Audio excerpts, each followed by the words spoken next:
everyone, I'm 17-year-old writer Noah Barfield, author of the absolutely amazing action fantasy novel, Legendland, and thank you for joining me in Writer's Corner today, and to all of my fellow Americans out there, happy Thanksgiving, or belated Thanksgiving, I suppose.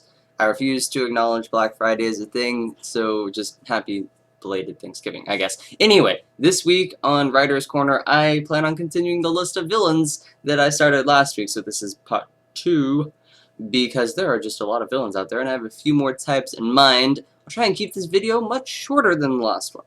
Okay, so type number 1, you have the villain who is not really a villain, kinda, but not really. To make that seem less confusing, if possible, look at Snape from the Harry Potter series. You know, he opposes the small trio of English children, you know, Harry, Ron, and Hermione. He opposes them in most of the series. He is commonly antagonistic towards them. He serves as an actual antagonist, but we do not really think of him as a true villain. Maybe that's because he's not actively trying to kill Harry, or because we have, you know, Voldemort trying to do, whatever the case, he is definitely an antagonist and opposing Harry and his team, you know, but he's not really a villain. Now, the way that you can write a character like this, in my opinion, is, for one, you have to either settle from the beginning. Do I want this character to be a distraction, or do I want them to serve an actual purpose?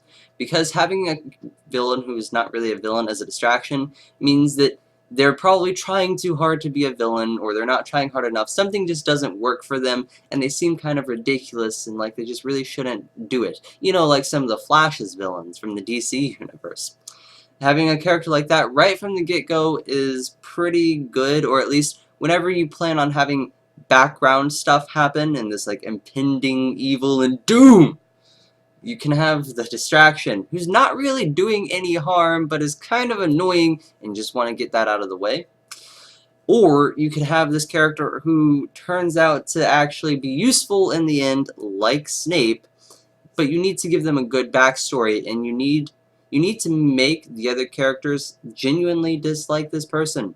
They can't seem like a good double agent or whatever they are. They can't seem like a good false villain if people don't dislike them. Maybe they have to do villainous things, but you should be able to see maybe a tinge of remorse, or just show that they are indeed far more human than the actual villain is, without completely giving it away, which is difficult. But I like these villains because they draw a main focus away from the other stuff that I'm making happen in the background. Now, villain type number 2 that I'm going to talk about is the evil Overlord lady person. By that, you know, that might seem like a mastermind. No.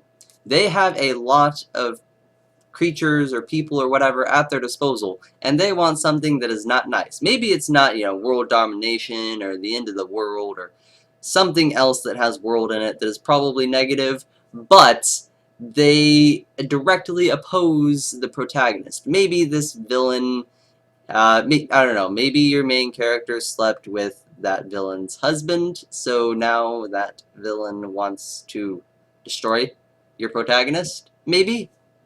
I don't know, something that I like these characters to have a personal revenge thing, where this kind of seems ridiculous, but they have all this power at their disposal and they're focusing on this one thing, but that's what makes them so dangerous, is that they have this single-minded determination. They aren't really willing to get their hands dirty, but they have plenty of people who are. They are dastardly, and they will stop at nothing to see the destruction of your protagonist and all of their wonderful, glorious dreams that you spent so much time working on.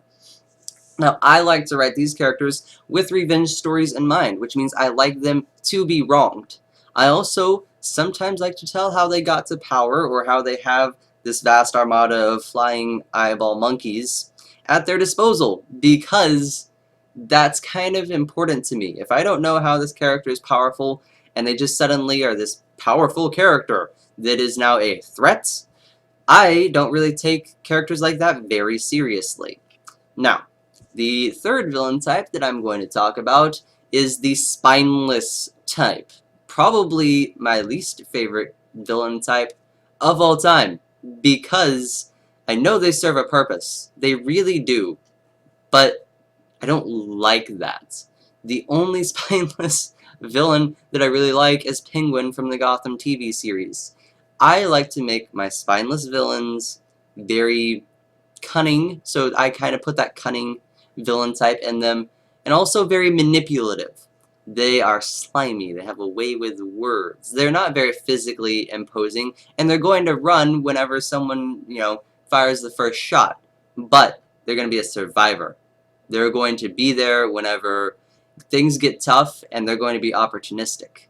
That's a spineless villain to me. Peter Pettigrew from the Harry Potter series. Spineless villain. Yeah, I'm pretty sure that's all that needs to be said on that. But I find it pretty easy to write spineless villains. Think just of a complete coward, someone you really might detest actually, and then put them in there. Now, personally, I like to make my spineless villains realistic, so people can't really blame them for running away, but still, someone shooting at you. That is imminent death. You can't really blame someone for not wanting to escape that. But whenever I have all the other characters who this one spineless villain is supposed to be, killing or teaming up with for the moment or whatever, and that character runs away, and you have leaving all the other ones behind, that is what makes them seem so detestable. I actually really like doing that because it really fuels the story for me. It makes things personal. If you have a spineless villain who's always escaping, always eluding the grasp, still being annoying and infuriating, and actually causing real harm, but not willing to do anything themselves. And then the fourth type, and I think this is going to be the last one, that I want to talk about real quick is the Impending Doom intangible villain. You know, that creeping darkness in your Japanese RPG that you're really trying to defeat, but it's going to take at least 50 levels and some really awesome glittery equipment. Yeah, that one. The one that is building up for centuries and has been defeated before. And you know, with a select group of heroes, it can be defeated again. But it's going to take a lot of effort and friendship, or whatever message you want to try to instill upon this. In my opinion, this is the real archetypal classic villain for a fantasy thing, or even sci-fi, because this can be like an alien race or whatever. Get creative. But, think of the main villain from Lord of the Rings series, or think of the villains from the Ender's Game, where it's like this ultimate thing that has been defeated before, but is a huge threat and coming back.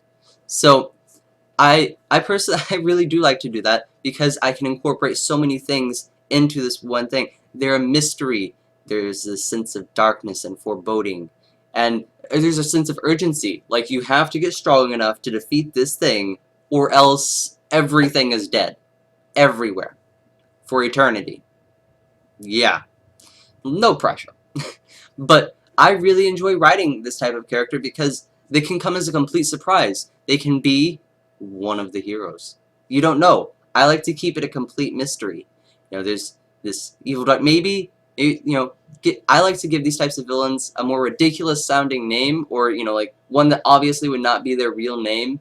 That way, I can keep their real identity a secret, I don't know, never revealing who Darth Vader really is, sort of thing. I would like to do that, you don't really know who's behind that mask, who's destroying things, and who seems so powerful and ridiculous in their scope of just awesome destructiveness. But I like to write them with absolute power until at least the very end. I like to make them seem almost unbeatable, but I also like to give them human characteristics so that there's a shot at destroying this entity. Now, happy Thanksgiving again. Thank you for watching. Please don't forget to subscribe to my official website, ArcStorm YouTube channel thing. There's a button. It's really easy to do, actually. If you want to tell me something, at all that is not entirely negative, you can send me a contact request. You can contact me at my website, www.arc-storm, with a hyphen, .com, or you can just leave a comment below. It's that easy.